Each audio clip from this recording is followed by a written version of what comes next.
Welcome to those of you just joining. We are going to get started in just a minute.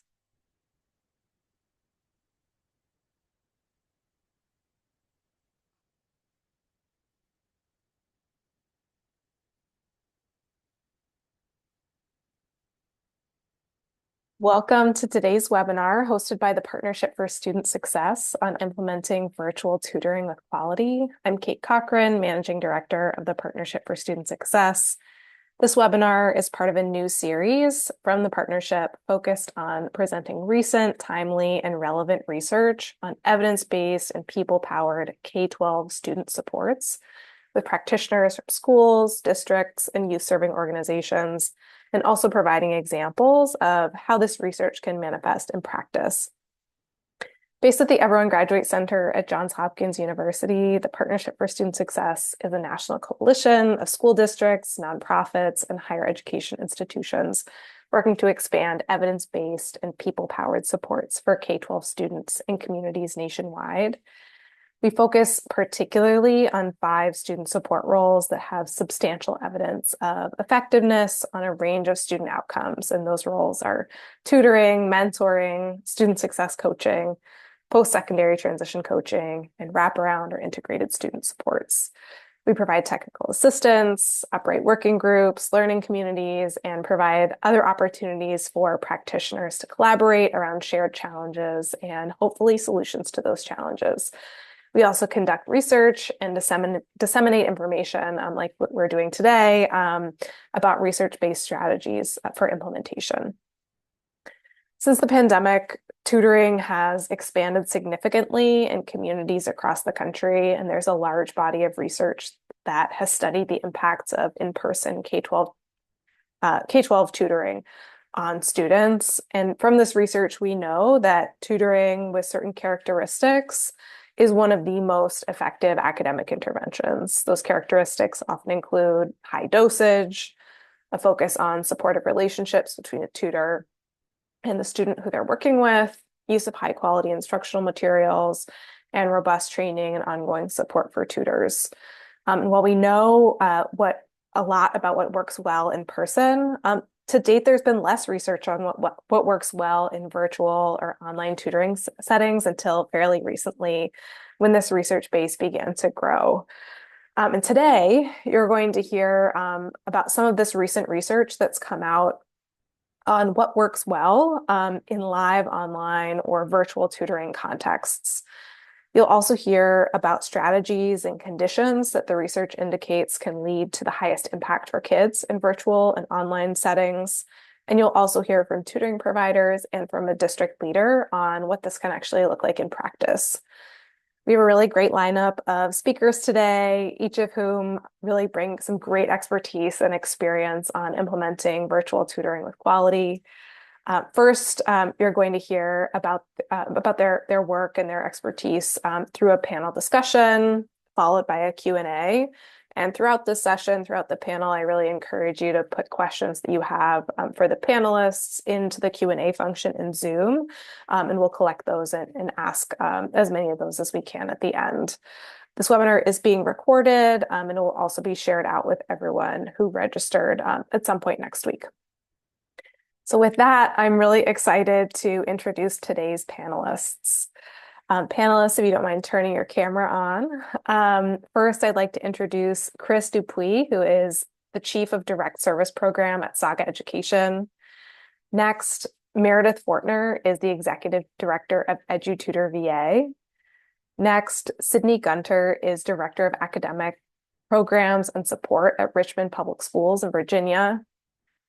Dr. Amanda Neitzel is Associate Professor and Deputy Director of Evidence Research at the Center for Research and Reform in Education at the Johns Hopkins University School of Education. And last but not least, the panel will be moderated by Partnership for Student Success Director of Higher Education Partnerships, Dr. Mariko Yoshisato Cavey. With that, Mariko, I'll turn it over to you. Thank you very much, Kate. Thanks to our wonderful panelists for being here, and thanks to our audience for joining us today.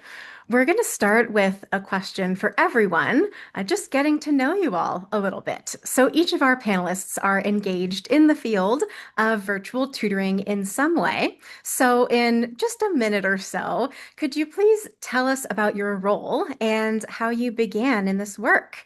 I'd love to start with Chris, and then we'll go to Meredith, Sydney, and Amanda. Excellent. Hi, everyone. Very great to be here with you today. So I'm Chris Dupuis, Chief of Direct Service at Saga Education. My journey started about 30 years ago as a very proud high school math and science teacher. I spent 20 years in the classroom, including 7 at the Match School in Boston, where the first ever high impact tutoring program, built into the regular school day for students launched back in 2004. So my students back then were receiving the same tutoring supports that we're delivering today, 21 years later. So after teaching, I joined Saga to help bring that model to more schools and districts nationwide. And my primary role here is to lead the programs where we run all aspects of high impact tutoring for a district. I'm heavily focused on the fidelity of implementation and improving the quality of learning and student outcomes by improving the quality of tutoring itself. So what drives me the most is just making sure that all students have access to opportunities like these. I've personally seen the power of high impact tutoring from both the teacher and the provider side, and I just feel incredibly lucky to be doing this work. So very excited to be here today. Hey everybody, I'm Meredith Fortner. I'm the Executive Director of EduTutor Virginia. And similar to Chris, I have a background in teaching, instructional coaching, and primarily working with Title I schools. Our organization is not as old as Saga, or not as seasoned, shall I say. Our founders came up with this vision in 2020. Basically, let's put college students who are missing out on their field credit hours with students placed most at risk in Title I schools across Northern Virginia. Began in 3 school divisions. We're now in 5. I came on in 2021. We now work with close to 800 students this fall, so we're tiny but mighty. Our scale is small, but it means that we've been able to form these partnerships and really focus on the quality of implementation. And I'm so excited. I know Sydney's going to introduce herself next, but our most recent school division partner is outside of Northern Virginia. That's Richmond Public Schools, and we started with them last year, and you'll hear more later about how we kind of began a partnership and what it takes to just start to scale slowly and keep that close eye on the quality. Oh, and I didn't mention that we use college tutors from 14 colleges and universities across Virginia to deliver high impact tutoring during the instructional day. Good afternoon, everyone. My name is Sidney Gunter. I am currently the Director of Academic Programs and Supports for Richmond City Public Schools in Richmond, Virginia. I am entering my 20th year with RPS. I started off myself as a tutor and as a reading teacher, a literacy coach, a reading interventionist before coming to the division. And so since 2014, I've worked at the division with various forms of tutoring programs, but all to provide additional support in literacy and math for our students. And so we are journeying into the virtual tutoring space now, particularly with EduTutor, and I'm really excited about our partnership. It's been a wonderful first year, and I'm just really passionate about making sure our students receive the additional support they need.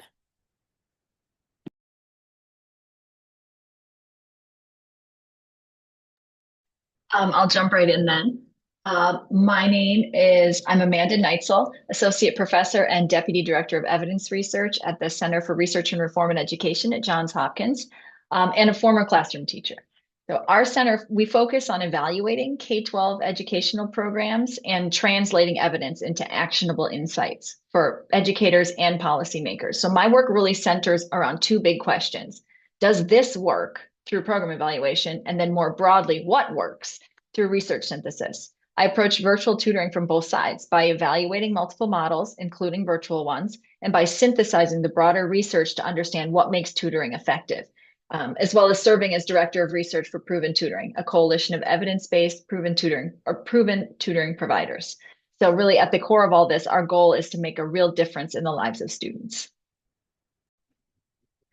Amazing. Thank you for those wonderful introductions. It's always a delight for me to hear about your journeys into this work, and there's so much rich expertise in the room. We really appreciate you sharing your work with us. And with that, I will turn it back to Amanda to ask about a little bit more of a deep dive into that research that you were mentioning. And earlier this year, you published two studies about the potential for high impact virtual tutoring to improve academic outcomes. So could you tell us a little bit more about those studies and what your findings indicated about the impact of this high quality virtual programming for P through 12 students? Great, thank you. So as you said, we've published two evaluations this past year on virtual tutoring models, and they really offer evidence of both impact and some insight into what it takes to make these programs work. And before I jump into that, I want to say the research on those has continued into this past school year. So probably soon this fall, we'll have an additional year of data for both of these programs to see if, what they did last year, did they do it again this year? So the first study, it was a randomized control trial of air reading. Conducted in elementary schools in rural Texas. So students in grades 1 through 6 who are identified as below grade level in reading were randomly assigned to receive tutoring or continue with what the schools normally do. Those who received air reading showed significantly greater growth on the NWA MAP reading assessment. So that's an assessment I think a lot of us here are familiar with an effect size of 0.21. So that means a 5-point percentile gain. Among first graders, that effect was even larger. It was 0.2. We also saw pretty strong implementation. 62% of students received that high dosage tutoring, defined as 40 or more sessions over a semester. That's important because effective virtual tutoring is still high dosage tutoring. And we found that dosage really does matter. In the second study, we looked at Ignite Reading, a one-on-one virtual literacy model implemented across 13 districts in Massachusetts. So while that study used a quasi-experimental design where we matched students who participated in tutoring with other students in the district who did not participate in tutoring, the results were still meaningful. It showed an effect size of 0.21 for students who received the tutoring compared to their similar peers. Implementation was also exceptionally strong, with 89% of students receiving at least 75% of their scheduled sessions. So a lot of students getting all of the tutoring. So what I really want to emphasize from that Ignite study is just the supports behind the scenes. So the infrastructure that really made it work. There was a dedicated program manager working directly with schools, very strong data systems to monitor progress, and then regular check-ins to identify and address issues in real time. So on the ground, the model really depended on district and school champions, those people who made sure tutoring was aligned with school priorities and could troubleshoot when challenges arose. So it's a good reminder that effective virtual tutoring isn't just about putting a student on Zoom with a teacher. The model needs to include a structured, research-based program, commitment to fidelity, high-quality instructional materials, ongoing professional development, and real-time assessment tools. So they are just as critical virtually as they are in person. And virtual tutoring offers a few logistical advantages, some flexibility in hiring, especially when it's hard to find tutors locally, and greater scheduling flexibility for schools. So programs can run more sessions at once without needing to coordinate tutors' full-day schedules, which really makes it easier to scale. So I hope in a few months we'll have a little bit more information about those programs for you. Thank you very much, Amanda. So exciting to hear about your work continuing and looking forward to learning more as you learn more. I really appreciate all the dimensions of the research that you highlighted. It's so helpful to have scholars doing this work and helping us understand some of the outcomes because I know amongst our PSS network, whether it's a nonprofit, a district, a higher ed institution, or others collaborating on these types of student support programs, a lot of what you're saying has been reflected, I think, in some of the experiences of those across our network. So it's really useful to hear you speak to that. And if you're watching and keeping an eye on the chat, Kate has added links to Amanda's studies if you'd like to delve into the details a little bit more.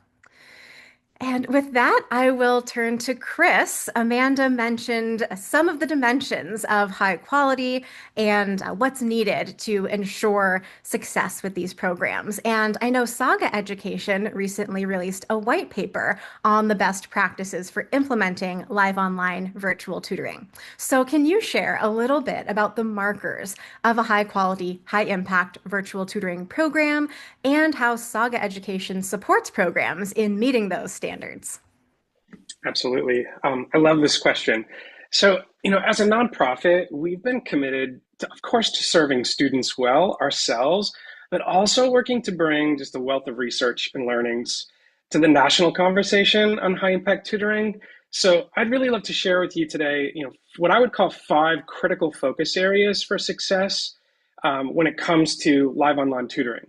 And just to clarify, when Saga says live online tutoring, we mean students are showing up live to a classroom during the school day where they join, what we call Saga Math Lab.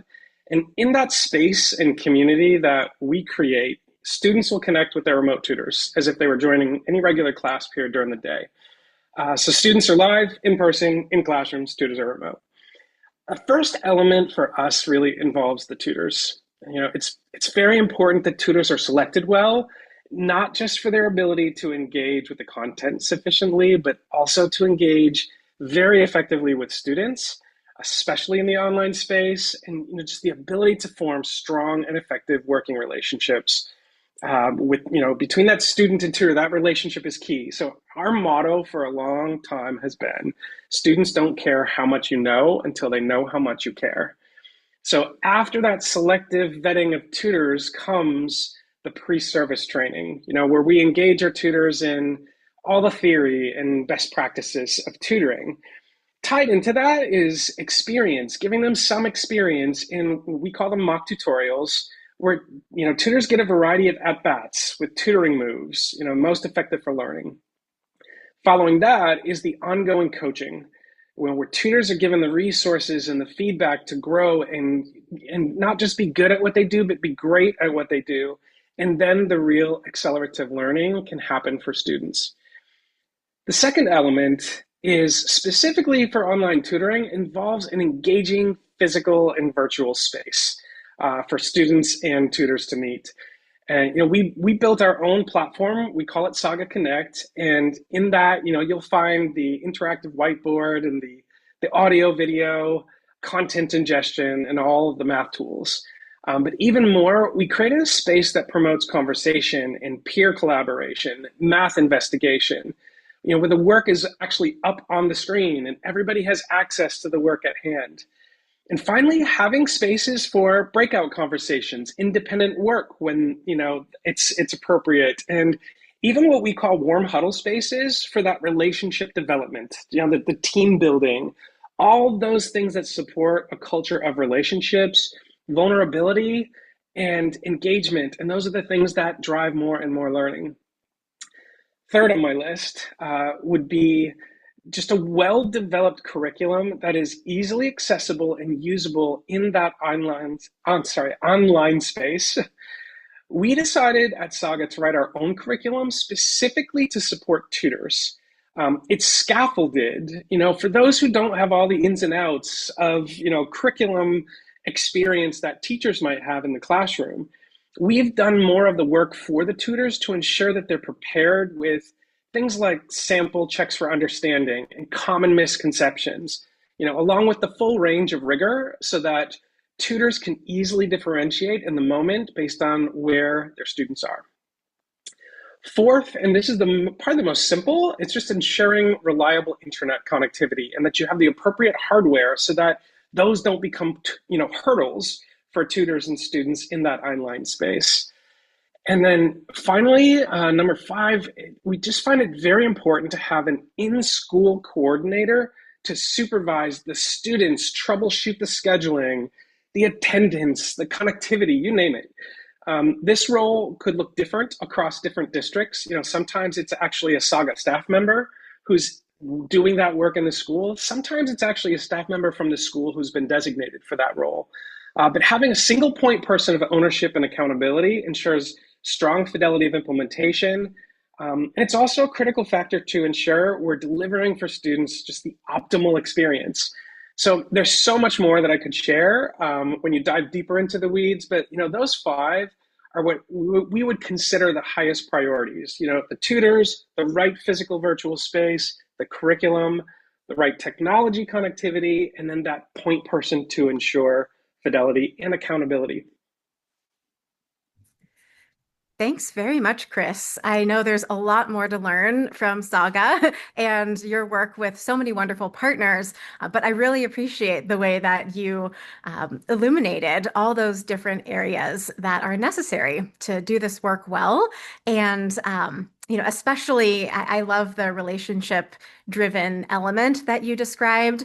We know so much from the evidence base showing that relationship-focused roles are really essential for success here. And I think extending beyond that, what you described about your relationships with folks based at the partner organization are also so important. At the Partnership for Student Success, we really focus on those cross-sector collaborations, putting folks like you all in touch with districts, with higher ed institutions that are collaborating to increase the number of people that are able to serve P through 12 students in their communities.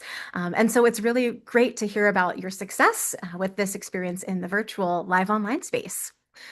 And I'll turn to Meredith next. My role with the Partnership for Student Success largely focuses on supporting higher ed institutions to engage more college students in these roles, which is so exciting. And I know in Virginia, you've now expanded to engage over 300 college students at different institutions in serving as tutors for students across 12 schools and 5 school divisions. And it's just been wonderful to see the growth of your organization and the impact you've had in recent years. So could you share a little bit about how your program has been designed to ensure high quality supports across that variety of different district and school contexts? And what role do district and school leaders play in this implementation process? Thank you. I echo a lot of what Amanda and Chris shared. Chris, yes, 1, 2, 3, 4, 5. And you all have been doing it much longer and have a much bigger scale, but we have a lot of things in common. And I think all of our organizations, most high impact virtual tutoring organizations that are part of PSS, we have those things in common, and we built it around those research principles, right? The National Student Support Accelerator, there are certain things that just makes sense, right? The dosage matters. So we make sure that students get 60 sessions with the same college tutor, so a consistent tutor, ongoing training and support. We provide them with a master educator who we call our tutor coaches. They pop in, observe sessions, model things, troubleshoot. So they're getting that ongoing training. And then high quality instructional materials, making sure that we work with, our district partners like Sidney and our school principals, making sure that our content is aligned to the school division's pacing. Yes, they call them divisions in Virginia, districts.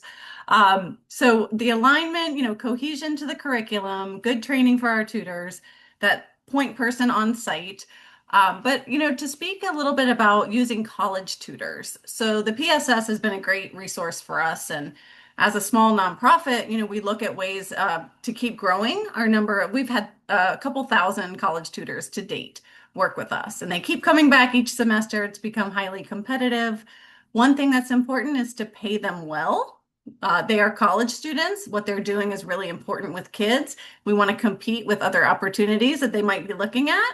I'm a part of EduTutors, part of the partnership's federal work study working group. So we've leaned into work study as another way to bring revenue to our nonprofit. And so we have 4 federal work study partners across Virginia and 12 total colleges and universities that we engage with and pull our tutors from.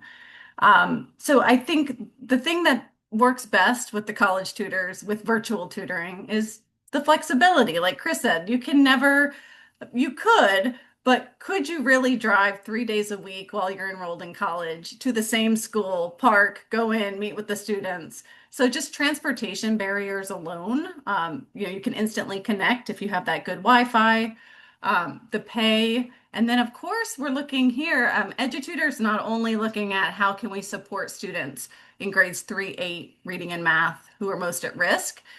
But we're also looking at a workforce development. So we looked at, originally it was all education majors, and now we have over 40 different majors that come to us, and some even change their major to education after dipping their toe in tutoring. So we're looking at filling the teacher pipeline, providing other workforce skills if they're going into another career, and just giving kids, that model of this is a college tutor. I could go to college someday. This person looks like me. They're kind of close in age to me. They're cool, coming to me live from their dorm room. So all those elements and just what everyone else shared, making sure there's a point person on site and a good district leader to engage with. Yes, thank you so much, Meredith. I also began my journey in the education profession as a college federal work study tutor for younger youth in the community. So I really appreciate all that you do to support college students in that experience and the great work you've done with colleges and universities. I know we have your newest district partner here, Sidney, who I'll turn to in just a second. But I'm also interested, Meredith, in any lessons maybe learned from your longstanding, deep relationships with districts, or should I say, the school divisions in your area. Can you say a little bit more about your work with those educational leaders as you've implemented this work successfully? I think the most important piece as a tutoring provider is just really listening to the district leaders' needs and their overall student support plan, because they have a lot of other great offerings and opportunities. So, presenting our model and saying, how do we fit in to your school district's plan? Where do you see the need? And then the second piece is making sure that that person at the district level is putting us in touch with a school and a school principal who's really eager and wants the program, right? No one wants to be voluntold that this thing is coming into your school. So that key conversation has to happen. And that's exactly what we did in Richmond. Who's the school leader that we can test out our first school with, where, the soil's really primed and ready to go. And then from there, you continue to look at data together, you build consistent meetings, and just keep the communication open. So important, Meredith. Thank you very much for sharing that. And, echoing what you've shared, that relationship and looking at evidence wherever you might gather it, whether that's through the district or school-based data or the field more broadly, is so important in cultivating these partnerships and figuring out the need and how to address that need. I also love emphasizing that when we talk about live online virtual student supports, this doesn't need to happen in isolation. It's not an either or option for district partners. This can happen amidst a whole breadth of different forms of student support. And I think you've all touched upon the great ways that virtual programming can meet needs that might not otherwise be able to be addressed for a variety of reasons. And we can see that the P through 12 students, as well as the college students or those serving in tutoring roles, can all benefit from this, as well as, of course, the institutions where they sit. So it's great to hear about your experience, and I'm excited to learn more from Sidney, EduTutorVA's relatively new partner. Sidney, can you just briefly describe the structure of the program and how you developed a strong relationship with EduTutorVA over time? Absolutely. I first want to say Meredith and her team at EduTutor have been amazing partners and collaborators. We got started a little after the beginning of the school year. And so EduTutor really came in with the understanding of we want to work with you. Like she said, we don't want to do this to you. We want to partner with you. And so it was really important for us to be able to select a school that was a good fit for virtual tutoring. Like I said it before, it was a new space for us. And we wanted a principal in a school that was relatively forward thinking and flexible enough to want to incorporate this into their day. We also wanted to pick a school where we thought it would be a great fit for the students. there as we piloted the program. And so we were able to select a school with a population that had it's pretty diverse. They have English learners as well too. And so we met with the principal of the school and the assistant principal, as well as the team from EduTutor, just to craft out a schedule that worked for them. And we ended with the high intensity tutoring 3 times a week for 30 to 45 minutes for a group of students. And we also had to be very intentional about the student selection, because we know that virtual tutoring is probably not the best option for students who really need intensive support and just need a physical, interventionist or tutor there in person. And so the students we selected were about 12 months below to right up to grade level. That's a real sweet spot, and virtual tutoring worked really well for that group of students. We were able to connect with the actual online platform to work with our tech services team to make sure the integration was seamless, because we were also concerned about security for our students. This is new for us. How does this look in terms of student privacy and security? And so the platform and EduTutor was great about making sure we had our data sharing agreement signed, and our, MOUs and everything before we started tutoring. That was really important for us. We also had to decide whether or not we were going to tutor in math or reading. Hopefully, as we expand, we can do both. But we decided that we would do math this year for the school we selected and the students that we selected, and we used MAP testing to assess the students' growth before, during, and after tutoring, as well as some other district level and school level assessments we use to track data. But for us, it was just really important to partner with the EduTutor team and the virtual platform to make sure that the experience for students was not only seamless, but that they felt comfortable with their college tutors. As many of you have said, it's all about building a relationship. So whether or not you're face to face or you're virtual, the kids really look for someone they can see over and over again, they feel comfortable with, they trust.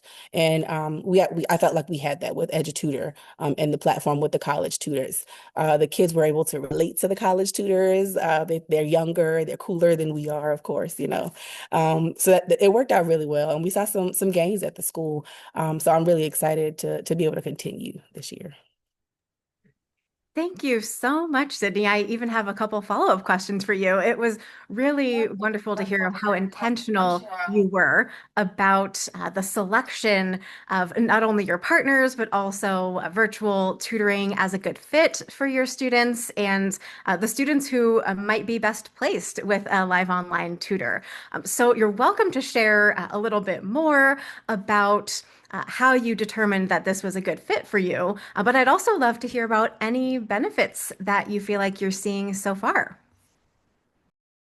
Yeah, I think for us, we enjoy the flexibility of the virtual tutoring in that space. I think that one thing we were able to do is determine specifically for our English learner population, right? We were accustomed to trying to bring in bilingual tutors and support in person for students, which is sometimes hard to source, right? So we determined that this platform would help to support English learners who were WIDA levels 3 and 4 and speaking and listening, right? Specifically for those kids, that was the sweet spot that this platform, this virtual tutoring was able to address each day.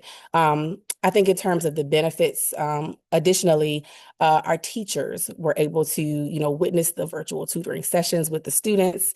The principal was also able to log in if necessary and view the sessions and see how the students were doing. It just gave us the flexibility to be in multiple places at one time. Let's put it that way. With online tutoring, sometimes you have the kids in a room with the tutor, but it allowed us to see a bigger picture with the students with the virtual tutoring, which I think we appreciate. Oh my goodness, that's amazing. Thank you so much, Sidney. I can't wait to learn more about your work and how your partnership with EduTutorVA grows. We're so excited to have you both as active participants in the Partnership for Student Success Network. So thanks for all that you're doing.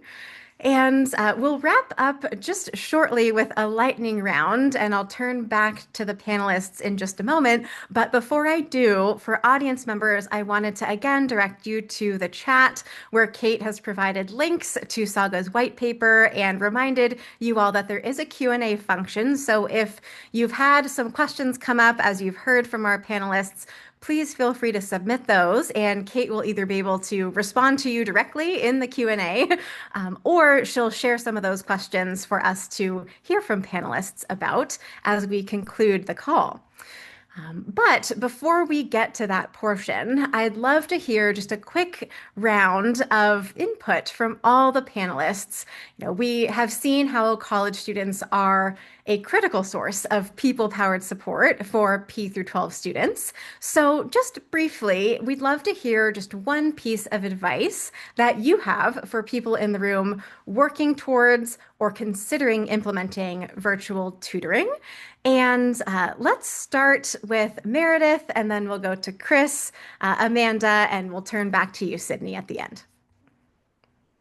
Thank you. And I just want to add that Sidney did pick the right school in Richmond.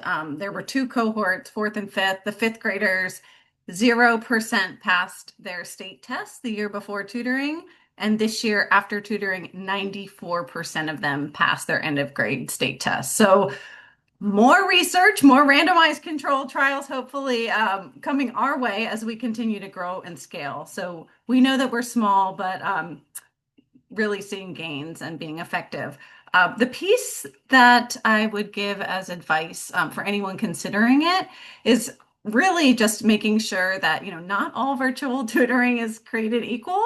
Really researching the type of partner that you want, the needs of the school, and kind of dig under the hood. I would say ask current partners that are using that specific platform or provider, what their experience was with it.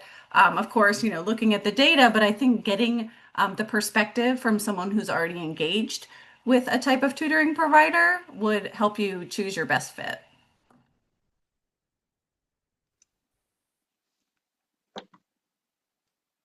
Shall I jump in? Excellent. My advice would be just take a leap of faith and try it, because it can work. It's not the online learning that so many experienced during COVID school closures. It can even be more impactful than in-person tutoring when all the technology and tools are right there at the fingertips of the human tutor to really multiply, amplify their human impact, if you will. And the second part of that is it doesn't have to be all or nothing. In most of our schools, actually, we actually have a hybrid model going on where some of our tutors are connecting in remotely and some are in person. And I think it was Sidney who shared this earlier. Sometimes online tutoring is going to work really well for some kids and not as well for others. And so that even having a hybrid model gives you the ability to be flexible in how you're matching students to those tutors. But I'd really push folks to think about when you open yourself up to using remote tutors, you increase your pool of candidates so you can be more selective. You also can really mitigate against the risk of changing labor markets, where sometimes in-person tutors for a year or two or more just become extremely scarce, which could really negatively impact your program's potential. But then also being able to connect students with specific language needs with those tutors, it just opens up so many things that could become barriers to a successful implementation if you're only looking at in-person tutors.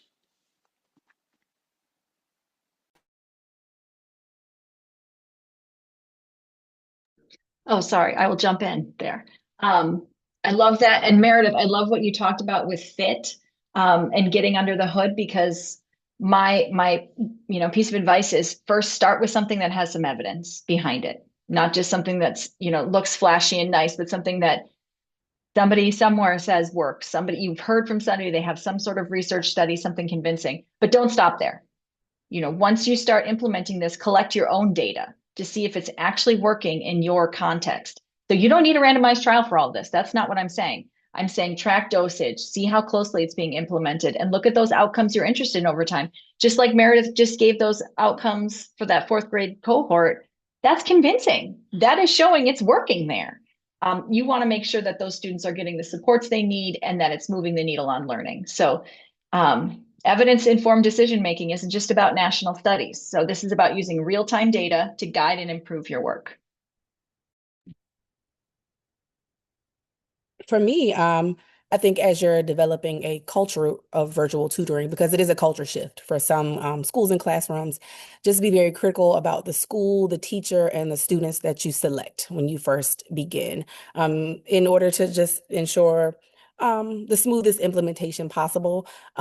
Because we know sometimes the naysayers need a proof point, right? And so they want to see, does this work in this school or in this building? And so just think very critically about where you implement, when you implement, how you implement, so that you do have positive gains to show as you expand your program.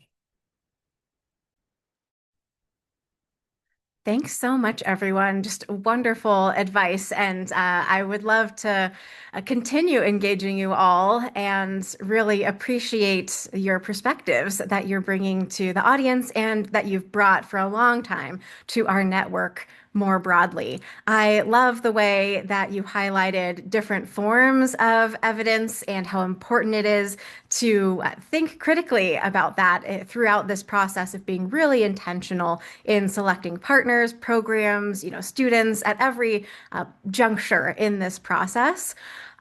And we've really seen as well that it can be really helpful to start small. So I know that some folks might be new to this work or striving to do this work with greater quality or more deeply or scale it more broadly. There are many different goals, I think, amongst those in the room and reflected more broadly in the PSS network. But it's been so helpful to learn from you all and see different versions of this work be successful. One thing I love about the network is just its diversity of representation. There are so many different types of organizations of varied sizes and focus areas, located in different regions with unique community needs all across the country. And so I think there are many models that we can look to, certainly all of your work included, about the many ways that these types of programs can happen. So ultimately, we hope that everyone in the audience and partners beyond will see a place for themselves in this work. And we look forward to supporting everyone as they embark on that journey. And we have just a short while left to hear from panelists before I turn it back to Kate to close out the webinar. So I'm going to pose a question and would love to hear a little bit more about the college student experiences that you're seeing. And I'd love to start with Meredith and or Sidney, since you mentioned the deep connections that you've had with college students and helping them build relationships with younger youth through your work. Whether it's through potentially future educator pipeline opportunities or professional experiences or just exposure in this type of work, can you share a little bit more about some of the benefits you've seen college students gain through connecting with younger youth? Yes, I'll start. It's interesting. Some of our college tutors are freshmen in college, right? So they're very new to, number one, juggling a college course load, let alone adding on this type of job that really has a lot of responsibility, attendance, punctuality, communication, all of that. So building them, and we have undergraduates and graduate students. Most of our tutors fall around the junior to senior range in college. But building those workforce skills that will transfer to any field that they pursue is really cool to see. Occasionally they'll call in and request their group to have a sub, and we're very firm with them. And so we're kind of that first employer for many, explaining the importance of keeping that consistent relationship. And they stay the full semester. So using the college tutors is really cool too, because they know the technology. Not that we don't, as the leaders, but they really know how to navigate. We use the Latera virtual platform, and they're really great at troubleshooting and doing cool things on there, and working with the kids. And then, finally, and Sidney might want to speak to this too, but those that are pursuing careers in education or changing their major or getting an alternative certification, we're exposing them to that school district. So if they have a good experience, working with Richmond, they might then be part of that teacher pool and help to fill some of those spaces. So we're seeing that every year. We have a few that are ready to graduate and that do fill a teaching role. And it's just so cool to they're not passively sitting and getting field credit experiences in the back of a classroom, taking notes, observing a teacher. They are actively providing, high quality instructional materials, looking at data, really teaching kids. So they come well prepared when they leave us. Absolutely. We are living in real time, having to staff our schools, as schools are across the nation. And so we see high volumes of new teachers every year coming into our division specifically. And so if we have new teachers who are coming in who've already had experience tutoring students, and just have a toolbox of instructional strategies and are comfortable with the students, that's definitely a benefit of having the college students as virtual tutors.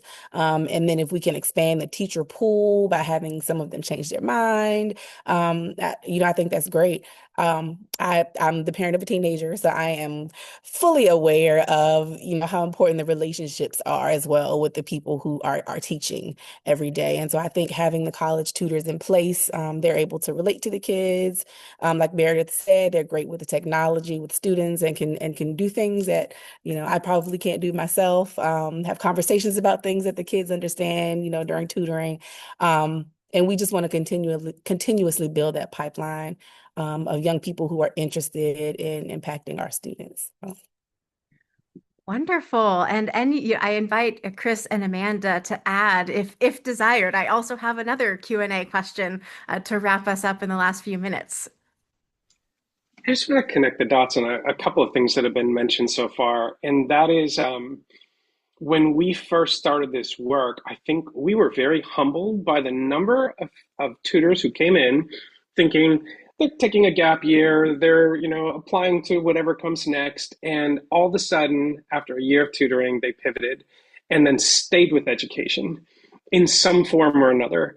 The number of former tutors who are now principals of high schools, classroom teachers, I love the ability we have here to take these folks who, I don't know, they have a concept of what teaching might be like, but just from the student perspective while they were sitting through school. So once they're in it, just that passion that gets ignited and then wanting to stay with it and looking at the teacher pipeline challenges we have across the country right now, I just think there's such a great benefit with exposing college students earlier to this kind of work.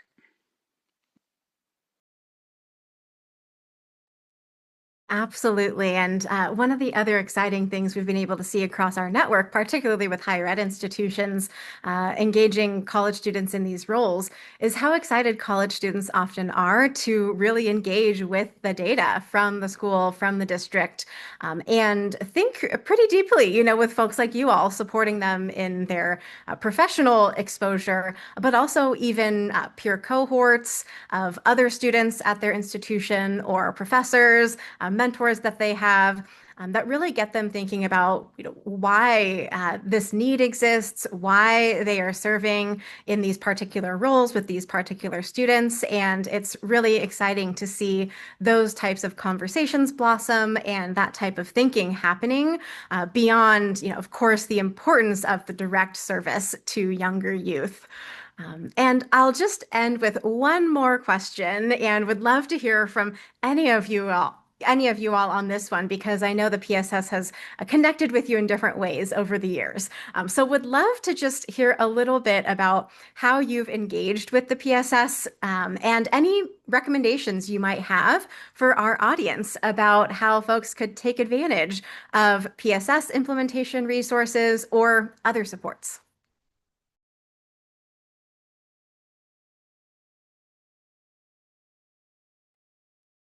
Leaving space for Amanda. If you'd like to jump, otherwise I'll continue on with what I mentioned earlier, which are different working groups. So the PSS offers various working groups, whether you're in a rural area, they have a rural working group.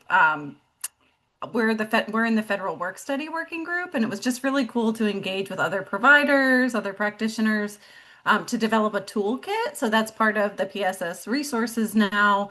Just if you're considering using federal work study, as one of those avenues. If you're working with college tutors, we developed a toolkit together, and it has just, tips and tricks about how to navigate working with higher ed institutions. So it's been great. I just feel like the community with PSS, all the different types of webinars or meetings or working groups, is just really a great community, and being able to network with people who are in the space and maybe doing things a little bit differently, and just been a great learning community. I think what I would add, and my comment is perhaps even a bit more general. It's the network of people trying to do this work. It was several years ago that we had to come to terms with the fact that we're not going to tutor, every student across the nation. Part of our work is to help lift all boats who are in this tutoring work. There are about 1 million kids every single year who are on track to not pass their Algebra 1 class. We need everybody, all boats with all oars in the water, rowing in this direction to get these services in front of the students who are waiting for them. And so any chance we have to be part of networks of people to continue to really push the body of knowledge and practice forward, I think it's just a wonderful occasion. Yeah, I agree with the power of that network. It's really about, it can be isolating sometimes to be in a school and focused on your own, what's going on right here, but to hear from other people, a lot of whom they understand, they actually understand what's happening in your school and what your challenges are. And so they can give advice, and just to hear sort of what's happening, where are the new things, what's working, is really helpful and useful. Wonderful. Thank you all. We are so grateful to have you in our network. And for the audience members, this is certainly not the last time you will hear from all of our panelists, as they are all highly engaged in the many opportunities to connect with the PSS. And I'm going to turn it back to Kate to share just a few pathways to get connected with us. We have many opportunities to engage coming up. And thanks so much to our panelists for all the wonderful insights that you've shared today. Kate. Thank you, Mariko, and a huge thank you to our panel. This was incredibly informative, and I'm just really honored to be here with a group of people who have so much expertise and experience around implementing virtual tutoring, live online tutoring. Really excited to have been able to hear this conversation and share it with a broader group. So thank you to all of you. As Meredith, as Mariko, as Chris mentioned, we host a lot of working groups and learning communities as part of our work at the Partnership for Student Success.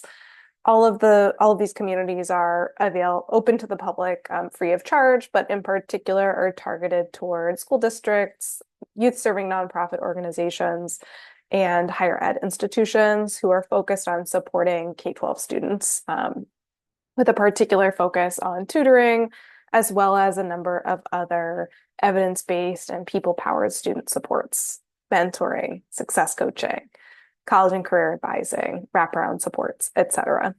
So a few different ways. You'll see some QR codes on the screen right now. We'll also share links in the follow-up email that we send with the webinar recording, but a couple opportunities to engage with us. We operate an attendance solutions network for school districts, and really for practitioners who are focused on addressing chronic absence and addressing the root causes of chronic absence in their communities.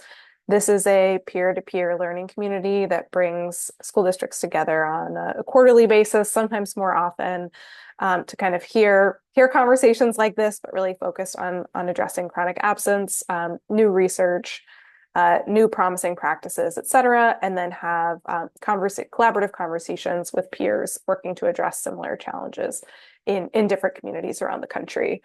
We also have a network of supporting champions. This is a coalition of primarily nonprofit organizations. We have a lot of high impact tutoring providers, out of school time providers, youth development organizations, national advocacy organizations, and others as part of this network of now, I think, about 230 organizations.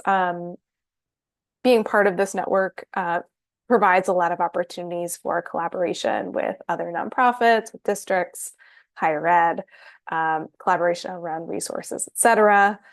The Higher Ed Coalition, which Mariko leads, is our community really focused on higher ed institutions who are working to place more college students in P-12 student support roles. So a lot of this work that you heard Meredith, you heard Sidney talk about the promise of and sort of the win-win of engaging college students in roles that are supporting students in their local communities, students in their state or the country if it's virtual. And through that community, similar to the Attendance Solutions Network, we do a lot of information sharing, but also a lot of peer-to-peer collaboration, discussion, focusing on how can we find shared solutions to shared challenges. And then finally, we have several working groups that kind of change on an ongoing basis, including on topics like federal work study, as Meredith mentioned. We have other working groups focused on serving students in rural areas, on tutor apprenticeships, on a range of different topics. So if any of these, on youth development, practice pathways, if any of these interest you, encourage you to submit an interest form, and we'll get back to you quickly. And with that, I really just want to, again, thank our panelists, thank Mariko for her excellent work moderating and keeping us on time, which I feel like is really difficult on a panel with so many experts. We're right on time, which is great. And I hope everyone has a great rest of your day. You can expect an email from the partnership in the next week or so with the recording of this webinar, as well as the links that we shared in the chat. Thank you so much.